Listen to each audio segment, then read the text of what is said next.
Hi, this is Veronica with Club Creative Studio, and today I'm hopefully going to demystify the art of bow making for you.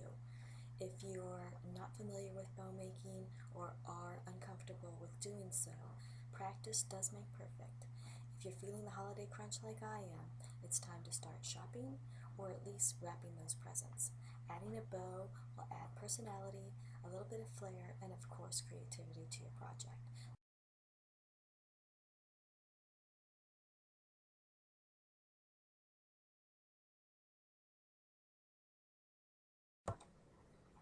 To get started, you're going to need a few supplies. It doesn't take much to make a bow. You need ribbon, of course, scissors, and the box that you're going to wrap the ribbon around. The first thing you're going to need to do is take the ribbon and wrap it around your box twice. Cut at that point, and then we'll go to step 2.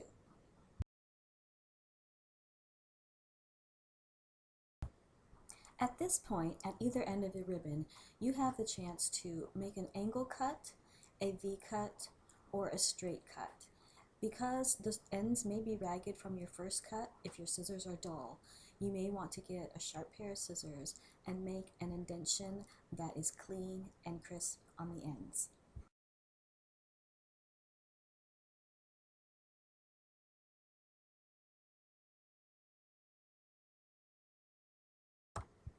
The type of bow that I'd like to show you today is the type of bow that everyone has made before. It's the type that you would use to tie your own shoe. Now, because this is not a new method to make a bow, I do want to add a twist to the flair. So in the end, I'll show you a few suggestions on what you can do with this simple bow type that you're making today.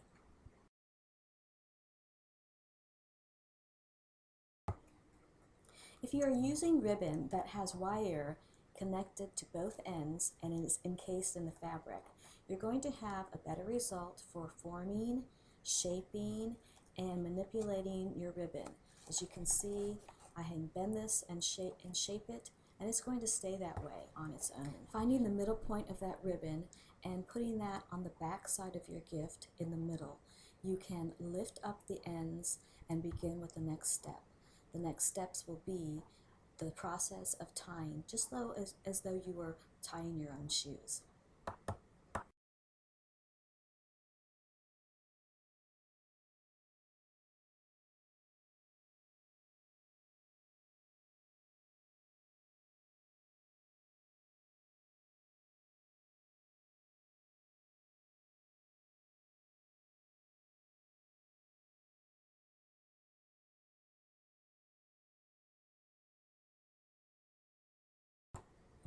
For the section that comes next, I add 2 bunny ears or 2 loops on each end right away, and then I make my fold over and through the loop.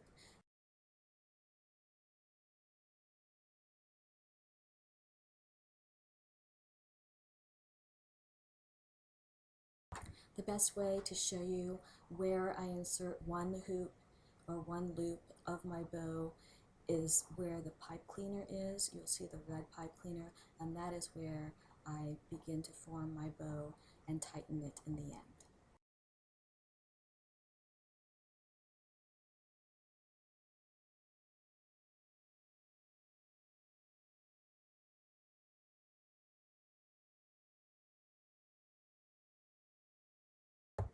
That was easy, wasn't it? It's just like tying your shoes. This bow can be raised or flattened very easily because that wire is in there, and you can form your edges as though it were flowing with the wind. You can manipulate them and place them exactly where you want them. Because it is a small area to work with, if you're making a small bow, maybe inserting a pin and form that perfect circle is a helpful hint.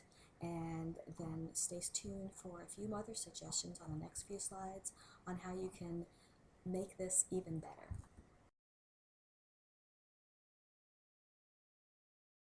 Since you have mastered your craft on bow making and have added that to your gift, why stop at 1? Why stop at 2?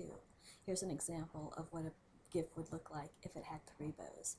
Try alternating the color or the texture or the size of your bows and add extra flair to that gift that maybe is wrapped simply, or you just want to show off your bows.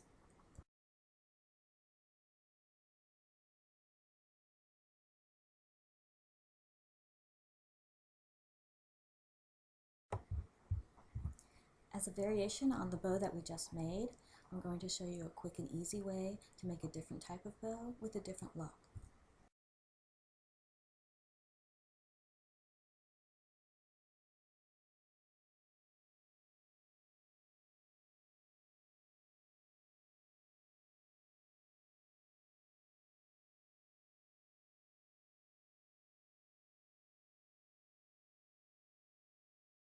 The four bows you just looked at are a variation of the next type of bow that I'm going to show you how to make.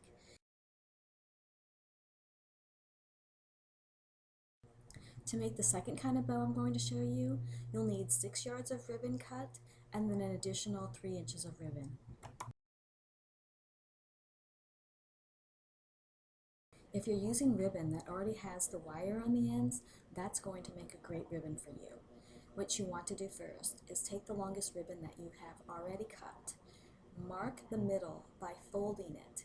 The wire in the ribbon is going to make a nice fold for you and mark it so you don't have to use a pencil or pen to do that.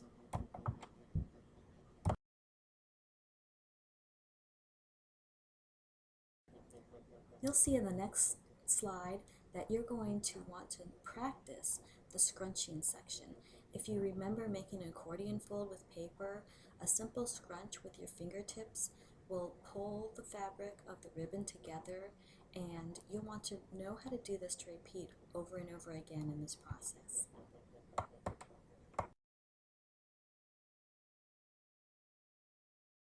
Starting with the ribbon with the pretty side away from you or facing down, you want to take one end of the ribbon, fold it up around to the pretty side facing you, making one loop.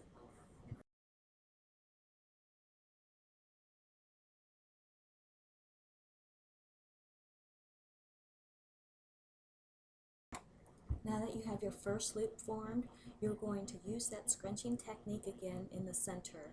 Twist with a gentle twist so that the outer side or back side of the ribbon is showing. Make your second loop.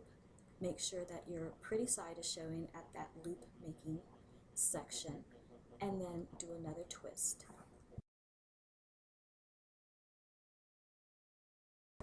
For the bow that I'm showing you next, I ended up making each loop a little bit smaller than the other, and I made 3 loops on one side, 3 loops on the other for a total of 6 loops.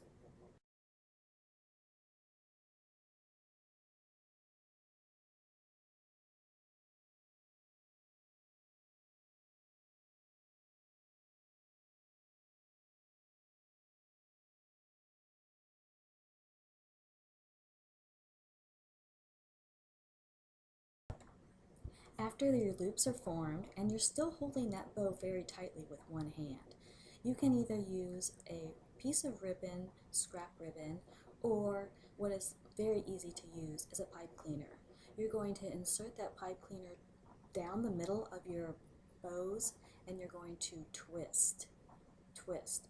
Make sure that you're twisting the right way or the left way, but twist one way or another.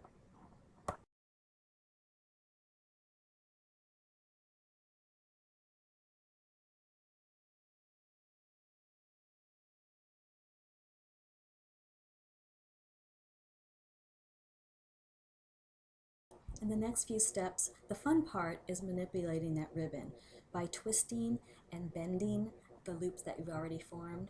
Make them any shape that you like so that you get a fullness of the ribbon.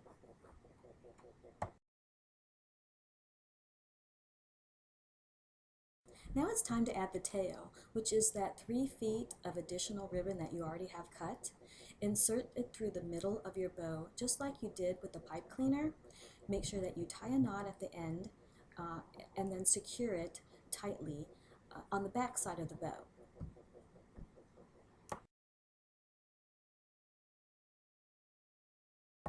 My bow is complete, and hopefully you'll be on your way to making your own bows as well. The bow that I have just completed, I added to a wreath that hangs on our front door. Please admire it, and hopefully you'll be able to have others admire the things that you make as well. Good luck trying, and hopefully you'll be able to practice well enough that you can teach others how to make a bow.